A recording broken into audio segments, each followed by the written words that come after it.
At the core of Techfestival, we have a lot of passionate people who bring all of their events and questions and communities to Techfestival. They are the co-creators and we're building Techfestival together with them. Right now there is a tendency that you're either a paranoid tinfoil hat asking people to not use technology at all because it's bad, or you're positivist and you're like, well, technology will save us and look at what this great gadget can do and it's amazing, but you don't really have that critical thinking of how that will impact people's lives down the line. What's wrong with tech? Like, the short answer would be nothing. Like, what's wrong with human?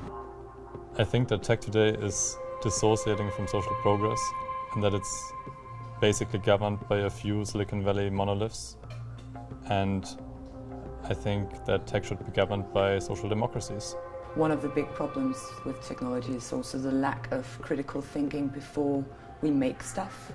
We're kind of fascinated with all the things we can do, and we often forget to stop and think, why are we doing it? And what will be the effect, not just in our immediate lives, but in the generations to come. At the Techfestival, I'll be arranging what we call the AI Dilemma Games. It's a new format that we developed here. We'll have 300 people in the room and we'll face them with 4 central dilemmas around artificial intelligence. And basically, it's their reaction that creates the whole event.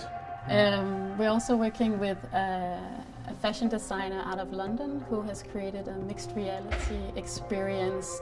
And what she wants to do is for all of us to meet no other than ourselves. So she's created this experience where you, via a HoloLens, can meet yourself, actually walk around yourself, give yourself a pat on the shoulder, poke yourself. Yeah, I think it's an open invitation for everybody who wants to reflect and just pause for a moment and wonder where we're heading with all of this and how it can be that so much technology is defining so many parts of our lives without us even taking the time to think it through.